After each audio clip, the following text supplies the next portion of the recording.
My name is Nicholas, and before I begin reading an extract of my story, I would first like to especially thank two very special group of people who are present here to support me today. One is actually my family over there, who consists of my cousins, and it's very rare that you have people from a Chinese family coming out to support me, because I kind of mix. I'm half Chinese, half Belgian, but my Chinese side is here, and my friends also have come out to support me as well. So this is my story. Okay, my friends used to tell me, Nicholas, you are going to die in the army. I had like a really big problem with authority, they said. I was so bitchy, so blaming and so bitchy. They probably turn around and tell me, when your sergeant asks you to do 20 push-ups, you're going to turn around and tell me, yeah, right? So I tried, okay, I really tried. For 2 weeks, I had to control every single nerve and cell in my body. But after 2 weeks in camp, I remember one night, I was really tired, there was a lot of exercise in the morning, barking left, right, and center, and I'm sweaty and I'm dirty, and I'm about to go out to my bunk and rest, and suddenly my bunkmate rushes up the stairs and tells me, Nicholas, Sergeant Arthur is following us now, and I'm like, what? I was like, oh shit, that was like 10 octaves too high. It was then that I decided, screw this shit. I'm just going to be myself. But first, I had to know my battlefield. So I discreetly pointed out certain articles in the newspaper that was occurring that time and one of them was about this transgender marriage, and I wanted to get their opinions on it. So that was kind of like to test the water. And they reacted quite openly and supportively. It was then that they started going for the plunge. So I started writing. I had this little notebook in camp, and as time passed on, my bunkmates noticed that I was spending more and more time in this little notebook of mine. They were getting curious. So one night, after relaxing our bunk after training, my buddy, my army buddy, got curious and asked me, Nicholas, what exactly is in that book of yours? I said, story log, stuff like that. And everyone, shut lah, I'm so bored already, nothing to do, shut lah. So and I looked at them, you sure you want to know what's in this book? And I was like, yeah, sure. So by the time I finished reading my story, which was, obviously this gay story, most of the jaws were like sweeping the floor already. And then one of them came up to me and was like, so is this a true story?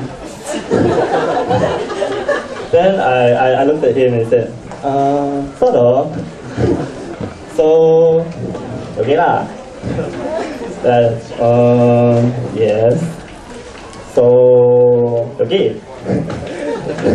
And I was like, what do you want me to do? Kiss you? So, after that episode, right, there was this whole hoo-ha period around in camp lah. Whoever said, right, that boys do not gossip was bullshit, because these boys were going around like a bunch of aunties at the wet market. I tell you, the news spread like wildfire. But in everybody's minds, right, when they knew, right, they still had this stereotype in their minds that gay people were essentially very feminine and very physically weak.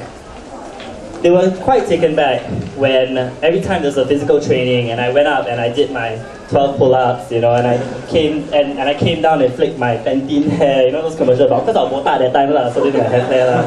I was like, alright, next, that kind of thing. So obviously, their manly egos were shattered, And the thing is that my commanders as well, they were probably aware of it, but they just didn't say anything about it.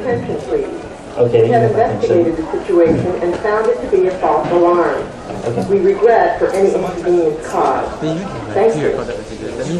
My commanders tried to defend my sexuality by pretending that it didn't exist. That was their way of dealing with it, which is fine by me, So I would say that I'm a very fortunate person, because not everybody gets a positive response when they come out, especially in the army, because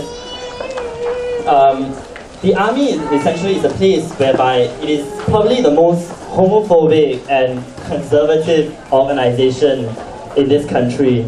But I feel, right, that it is also the place where it is filled with young minds. And it is at that point, right, where you know, with the right impact, right, you can actually change people. You know, that's where you get the greatest impact, because it's a perfect ground for education.